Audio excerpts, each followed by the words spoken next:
जय जिनेंद्र बच्चों। आज हम आपको बताएंगे कि भगवान की पूजा क्यों करते हैं और कैसे करते हैं।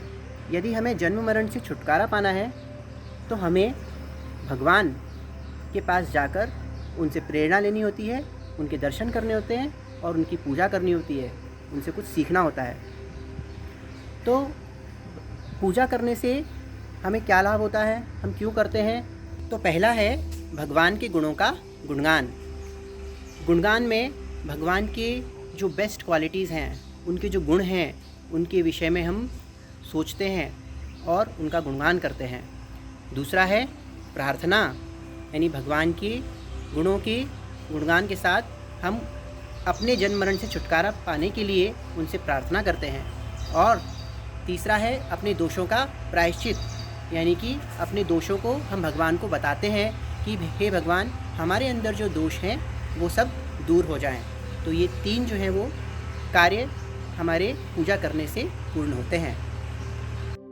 भारत में हर जगह पूजन करने का तरीका अलग अलग है, लेकिन भाव एक ही होता है। आज हम आपको बताने वाले हैं हमारे यहाँ पूजा किस तरीके से होती है। अगर आपकी फैमिली होम टाउन में अलग तरीके से होती है तो आप ऐसे भी कर सकते हैं। पूजन में हम पूर्ण शुद्ध भावों से भगवान को 8 अलग अलग प्रकार के द्रव्य चढ़ाते हैं, जिन्हें अष्ट द्रव्य कहते हैं। इसके लिए हमें चाहिए 2 थाली, 4 छोटे कलश, 1 बड़ा कलश, 1 ठोना और 1 छोटी कटोरी।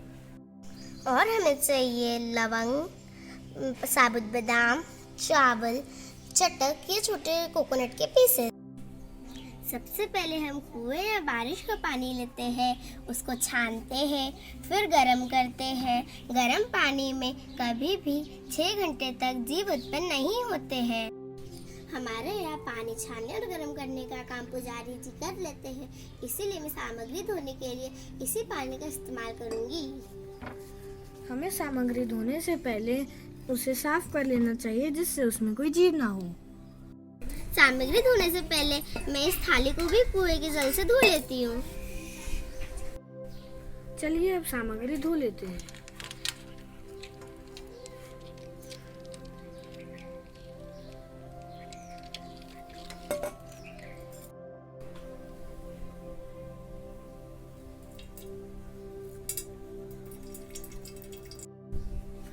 अब हमें चंदन की लकड़ी को पानी और केसर में घिस के उसका एक पेस्ट बनाना है। ये बहुत ही सुगंधित होता है और इसकी बहुत सारी मेडिसिनल क्वालिटी होती है। अब इन धुले हुए चावल को हम 2 भागों में डिवाइड कर लेते हैं।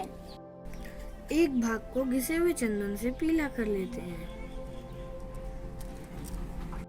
चटक को भी हम 2 भागों में डिवाइड कर लेते हैं और एक भाग को हम चंदन से पीला कर लेते हैं। 2 कलशों में जल लेते हैं और एक कलश में चंदन मिला के उसका भी रंग पीला कर देते हैं। तो अब हो गई हमारी पूजन की सामग्री तैयार। सफेद पानी के कलश को जल कहते हैं, पीले पानी के कलश को चंदन कहते हैं, सफेद चावल को अक्षत कहते हैं, पीले वाले चावल को पुष्प कहते हैं, सफेद नारियल की चटक को नैवेद्य कहते हैं, पीले नारियल की चटक को दीप कहते हैं, लौंग को धूप कहते हैं, बादाम को फल कहते हैं। इन सबको थोड़ा थोड़ा मिलाकर अर्घ्य बनता है।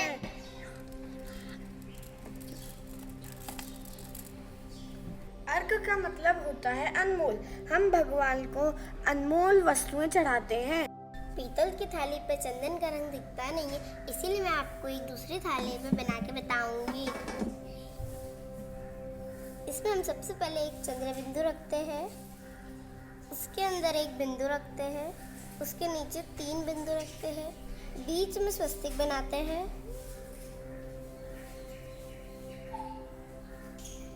और इसके नीचे 4 बिंदुएं रखते हैं, बिल्कुल इसी तरह। ऐसे ही हम ठोने और कलश पे भी बनाते हैं।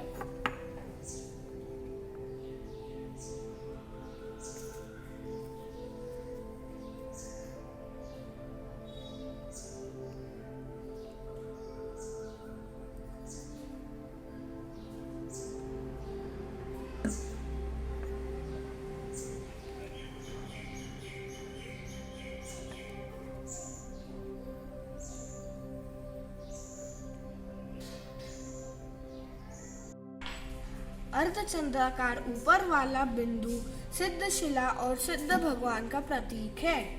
3 बिंदु सम्यक दर्शन, सम्यक ज्ञान, सम्यक चारित्र के प्रतीक है। 7 या 4 गति में भ्रमण का प्रतीक है। जहाँ चंद्र बिंदु बनी है वहाँ ठोना रखते हैं, ते आसपास 2 छोटे कलश रखते हैं।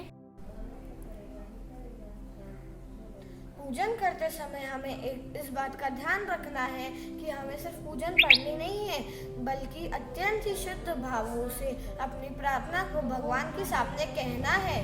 बिल्कुल ऐसे ही जैसे कि हम भगवान जी से बात कर रहे हो। अब हम पूजा शुरू करते हैं। पूजा के लिए चाहिए हमें एक बुक।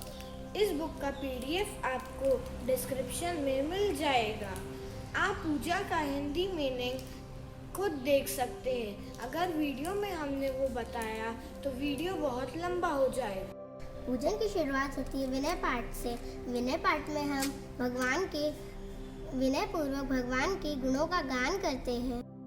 यह विधि ठानो होय के प्रथम पढ़े जो पाठ, धन्य जिनेश्वर देव तुम, नाशे कर्म जुआ। विनय पाठ के बाद हम शुरू करते हैं पूजा। पूजा पटिका से पहले हम नव बाणमुकार मंत्र पढ़ते हैं और फिर मंत्र पढ़ते हुए पुष्प अर्पित करते हैं।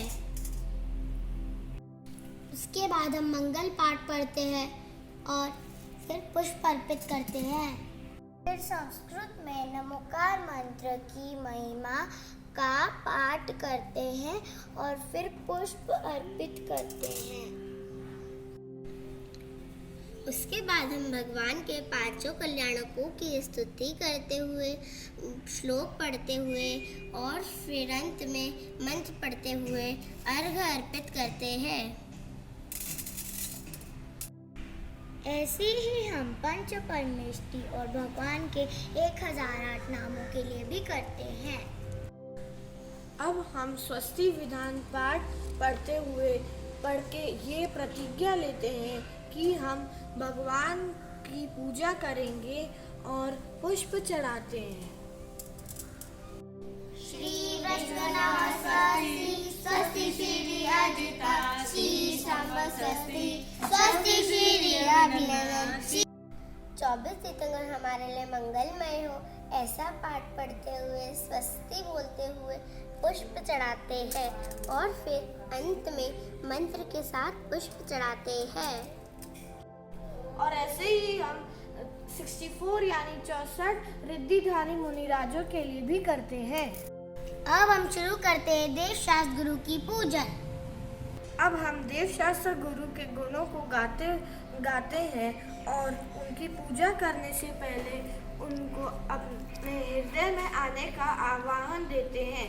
इसीलिए हम 3 बार मंत्र पढ़ते हैं। अब हम 9 पुष्प या 3 साबुत लवंग चढ़ाएंगे और पूजा की स्थापना करेंगे। अब हम देवशास्त्र के लिए एक एक करके 8 अलग अलग प्रकार के द्रव्य चढ़ाएंगे और फिर अर्घ्य, जिसमें बुक में दिए गए श्लोक पढ़ेंगे और फिर मंत्र पढ़ते हुए द्रव्य चढ़ाएंगे। अब ये द्रव्य क्यों चढ़ाते हैं हम अब इन्हें समझेंगे। हमारा जन्म जरा मृत्यु खत्म हो, इसीलिए हम जल चढ़ाते हैं।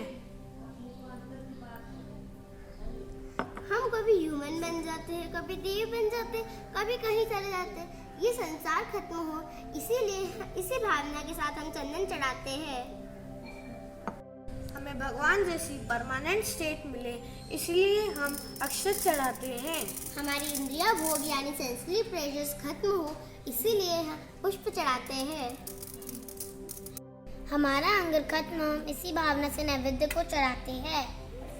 हमारा मोह खत्म हो, इसी भावना से हम दीप चढ़ाते हैं। हमारी 8 कर्म नष्ट हो, इसी भावना से धूप चढ़ाते हैं।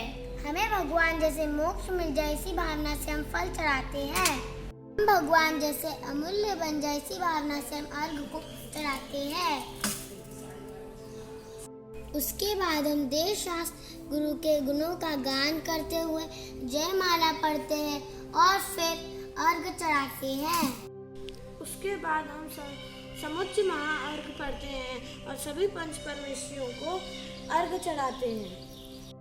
और फिर सभी प्राणियों का कल्याण और दुनिया में शांति बनी रहे, इसके लिए हम शांति पाठ करते हैं। इसके बाद 9 बार नमोकार मंत्र पढ़ते हुए कालसर्ग करते हैं और आखिरी में करते हैं विसर्जन। विसर्जन का अर्थ है पूजन का अंतिम पाठ। यदि हम पूजन में हमसे कोई गलती हुई हो तो क्षमा भाव के साथ पूजा की समाप्ति करते हैं।